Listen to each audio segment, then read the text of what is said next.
모시고 안녕하셨습니까? 오랜만에 제가 다시 설교를 하게 됐습니다.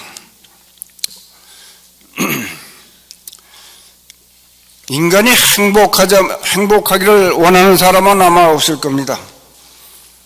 그러나 그게 뜻대로 되지 않고 여러 가지 참 살다 보면 모든 일이 있어가지고 좀 어렵습니다. 그러나 사람에 따라서는 그 행복의 기준이 좀 다릅니다. 어떤 사람은 호의호식하는 게 행복이라고 생각하고, 어떤 사람은 아무것도 없어도 마음이 행복하면 또 행복하다고 합니다. 그래서 오늘 설교 제목을 행복하자면 덕을 가꾸자는 제목을 가지고 말씀드리고자 합니다. 행복하기를 원한다면 먼저 덕을 쌓아야 합니다. 덕이란 그 사람의 몸에 배어있는 선업입니다. 선업을 쌓는 것이 무엇보다도 소중한 것입니다. 덕이 없이 많은 재물을 얻으면 그 재물이 반드시 그 사람을 파멸로 이끌어갑니다.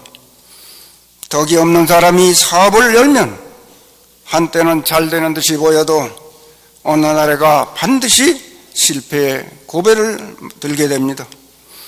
덕이 없는 사람이 높은 지위에 있으면 직권을 남용해서 세상에 추문을 남기기 쉽고, 덕이 없는 미모의 여인은 타락하기가 쉽습니다. 선업을 쌓는 것, 덕을 빛나오게 하는 것은 매우 어려운 일인가 하면 그렇지 않습니다. 좋은 일, 착한 일 하는 것이 선업이 되고 그것이 모여 덕이 빛나오게 되는 것이니까 특별히 어려운 일이거나 괴로운 일이 아닙니다. 직장에 나가는 사람, 직장 일을 성실하게 행하는 것이 선업이고 덕을 가꾸는 것이다. 오늘도 직장에 공헌하게 해주는 자신의 육체에 감사하고, 일자리를 주신 기업의 사장에게 감사하고, 이 일을 통해서 사람은 능력을 키우게 되고 지견을 넓히게 되는 것이니까 그 일에 진심으로 감사하며 매일을 보내는 것이 선업을 쌓는 것입니다. 그것이 계속되면 빛나는 덕으로 화해오는 것입니다. 가정을 지키는 주부도 집안의 일 하나하나에 감사하고 정성을 다하는 중에 선업이 나날이 쌓여 자신의 일부가 돼서 빛나오는 것입니다. 그것이 덕입니다. 어려운 것은 하나도 없습니다. 만약 남이 나를 믿어주지 않을 때에는 상대방을 원망할 것이 아니라 모든 사람이 나를 믿을 수 있도록 덕을 닦고 덕을 행하는 믿음직한 사람이 되도록 노력해야 합니다. 덕이라면 남을 이롭게 하고 남을 위하는 것이기에 자신의 영고 화복을 논하지 말고 서로를 위하는 마음에서 사람을 대할 때는 높은 채, 아는 채, 잘난 채 하는 괴력한 성질부터 없어야 합니다. 대신사께서 수동문에 말씀하시기를 믿을 신자를 풀어보면 사람의 말이라는 뜻이니 사람의 말 가운데는 옳고 그름이 있는 것을 그 중에서 옳은 말은 취하고 그런 말은 버리되 거듭 생각하여 마음을 정하라. 한 번 작정한 뒤에는 다른 말을 믿지 않는 것이 믿음이니 이와 같이 닦아야 마침내 그 정성을 이루니라고 하셨습니다. 그리고 해월신사께서도 법설에 말씀하시기를 말은 행할 것을 돌아보고 행동은 말한 것을 돌아보아 말과 행동을 한결같이 하라. 말과 행동이 서로 어이면 마음과 하늘이 서로 떨어지니라고 하셨습니다. 그러므로 우리는 스승님의 말씀을 명심하고 말을 할 때에는 반드시 옳고 바른 말인지 거듭 생각하여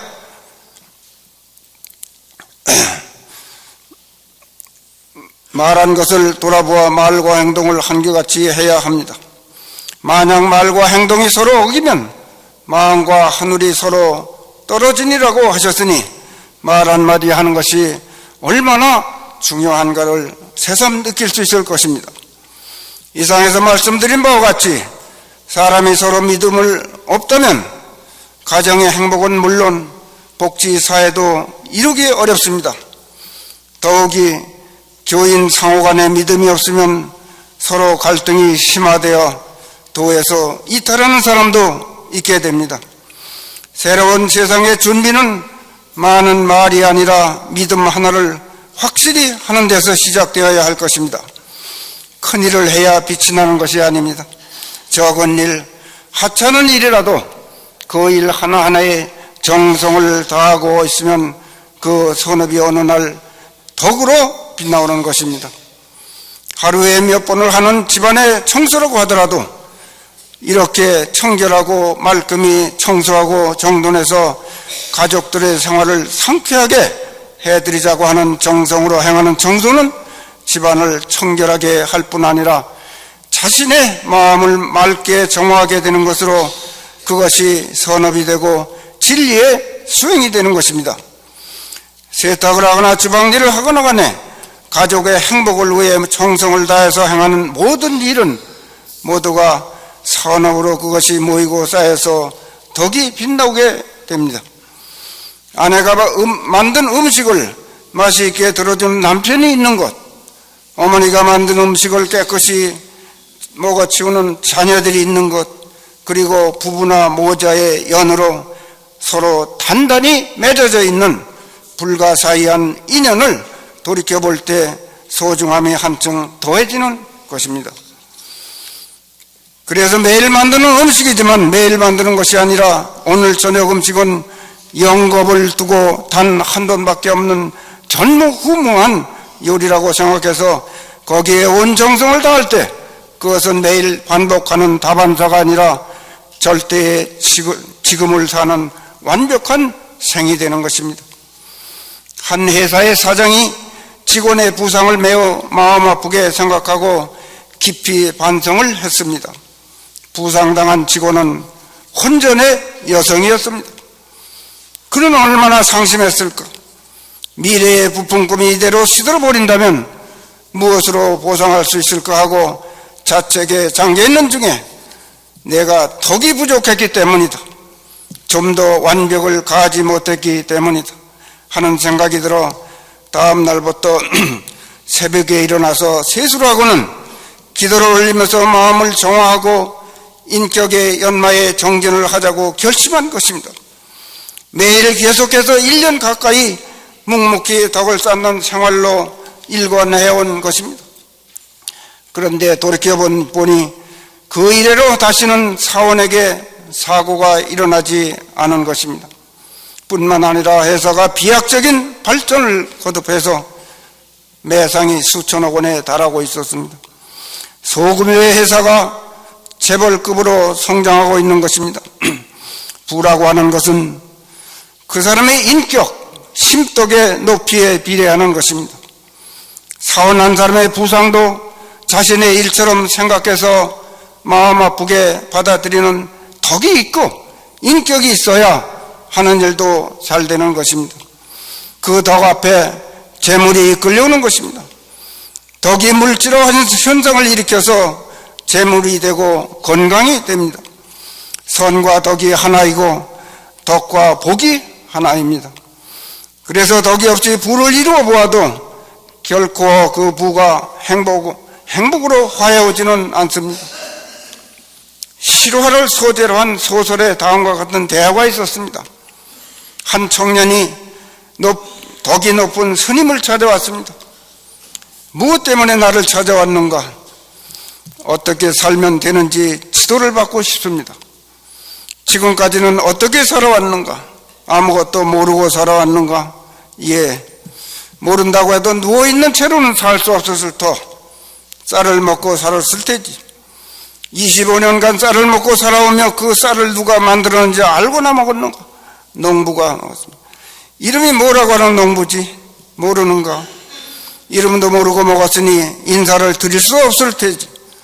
25년간이나 신세를 줬으면서 한마디 인사를 한 일이 없다. 그보다도 인사를 드려야 한다는 생각조차 없었을 테지. 그처럼 은혜를 모르는 인간이 어떻게 살아야 하는지 가르쳐 달라는 건방진 소리를 할 수 있다고 생각하는가? 세상은 서로 도와가며 살고 있는 것이다. 누구를 위해 조금이라도 도움이 되는 일을 하면 돌고 돌아서 그것이 농부에게로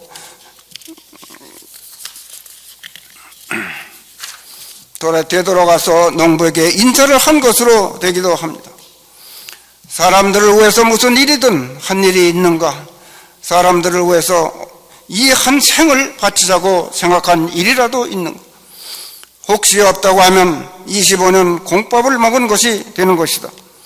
그 말을 듣고 청년은 눈물을 뚝뚝 흘렸습니다.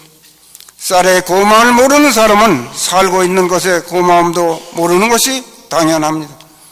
이 가르침이 청년의 눈을 열게 했고, 그래서 그는 가난한 농부들을 위해 생애를 바치게 되었습니다. 감사한 줄을 모르고 사는 사람은 그만큼 덕을 잃는 것입니다. 사람이 산다는 것은 잘 먹고 잘 입는 데 있는 것이 아니라 참된 도리를 깨달아 사람답게 살아야 하는 것입니다. 설사 100년을 산다 할지라도 사람의 참된 도리를 모르고 산다면 그 사람은 인생을 헛되게 사는 것입니다. 윗사람이 선하면 아랫사람은 따라서 선해지고, 윗사람이 정의를 존중하면 아랫사람이 자연히 부정과 불의를 저지르지 않게 마련입니다. 그것은 마치 윗사람이 선의 씨앗을 아랫사람의 뿌림과 같은 것입니다. 참된 지식은 단순히 경전을 읽기만 해서 얻어질 수 없습니다. 진정 덕의 실천 없이 얻기란 불가능합니다. 마음은 언제나 비워두지 않으면 안 됩니다. 마음이 비어 있어야 정의와 진리가 깃들기 때문입니다. 상대방의 결점을 오래 생각하지 말아야 하며, 또 자신의 잘못된 일도 오래 생각지 말고 용서하도록 해야 합니다. 남도 용서하고 자신도 용서하는 것이 좋습니다.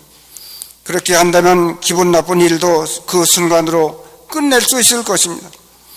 지난 시간은 다시 되돌릴 수 없으련만 쓸데없는 생각들로 마음을 괴롭히니 세월은 흘러만 가고 인생은 짧기만 합니다.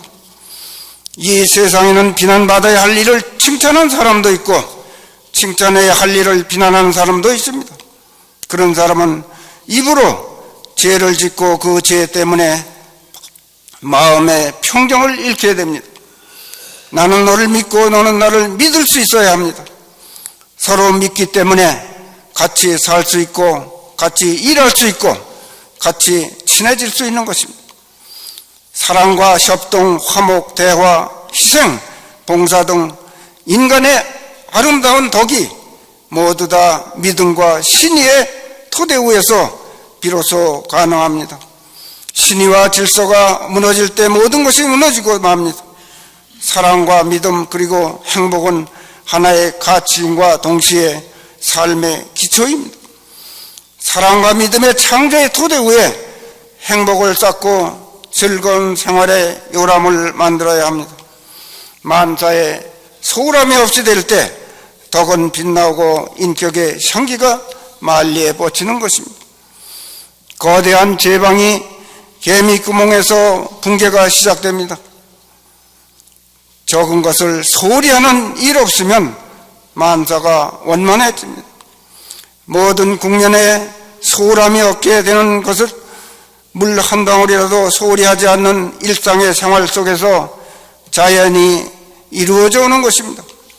불행에 오는 사람, 질병에 오는 사람 모두가 알고 보면 조그만 친절의 결력, 조그만 감사의 결력, 그리고 적은 일을 소홀히 하는 점에서 불행은 싹트고 있습니다.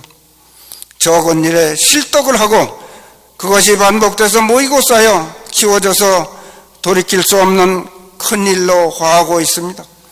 덕을 잃는 일이 없도록 적은 일에도 항상 최선을 다하면 인생에 결코 불행은 없을 것입니다. 행복하기를 원한다면 덕을 잃는 일이 없도록 무엇보다도 먼저 마음 쓰며 살아야 합니다.